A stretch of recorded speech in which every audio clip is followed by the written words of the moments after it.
This is Abigail and David. They're a young couple, and they're planning their wedding, their second wedding. Their first was in late July, less than a year after they met at a bus stop in Kingston, New York, with Hurricane Irene bearing down on them. But we're jumping ahead.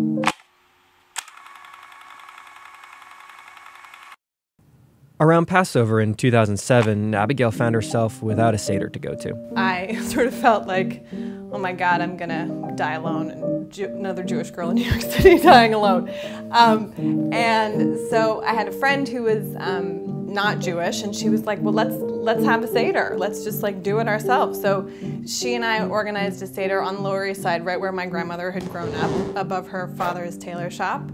And 5 of us had a Goy Seder, basically. I downloaded Haggadahs off the internet, and I led the Seder, and it was this really amazing experience. I sort of found out what the true meaning of Passover really was. And so Abigail wrote about it for The Forward, and it was published next year in 2008. At the time, I was living in Germany and had been living in Germany for about a year and a half, and had been going to synagogue a lot, and was more or less in the process of converting. And wow, let's pause there for a second. David, who has the very Jewish name of David Michael Goldstein, was not born Jewish. But this David Michael Goldstein happened to be in Germany and had decided to convert.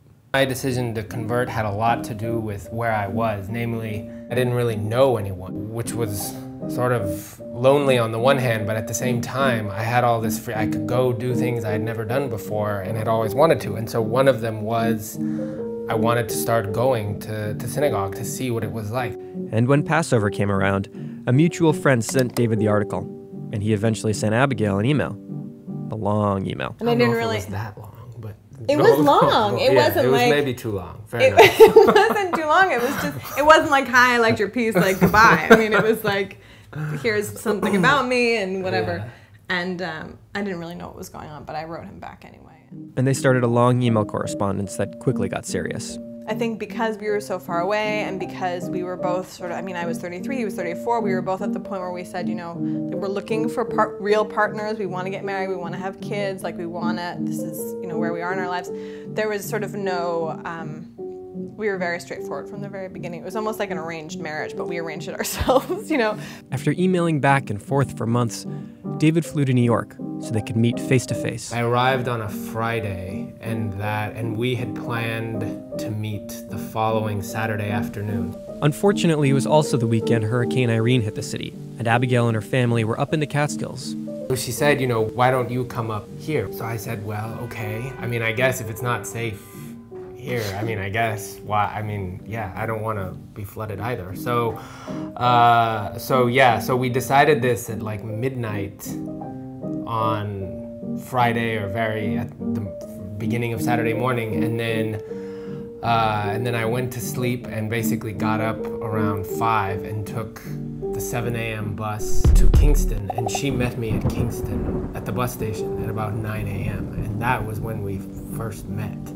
It was very emotional. It was really overwhelming. I mean, it was just so much was at stake. I mean, I felt, and there was so much leading up to it, and also it was like in the middle of this, like a hurricane is coming, and there was a lot of sort of commotion and just in the air. And then Abigail took David to meet her family. He met my parents, my sister, her husband, my niece and nephew, my uncle. I mean, he met everybody within an hour. And then everyone left, and we were alone in this house on a hill, you know, preparing for a hurricane together. We had never met.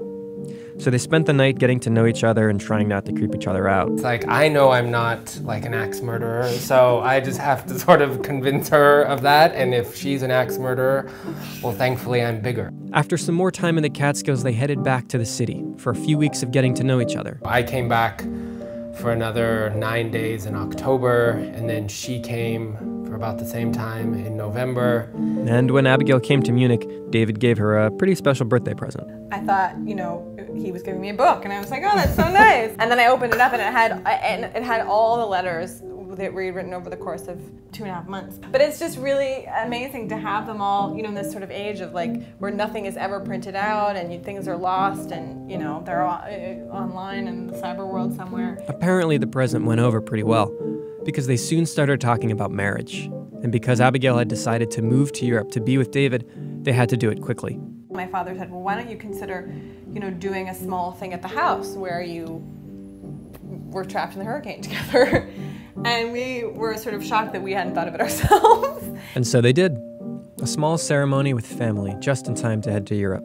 Now the couple is planning a second ceremony for friends who couldn't make it to the first. From the pages of the foreword to the pages that David copied by hand, this epistolary romance looks like it's off to a good start.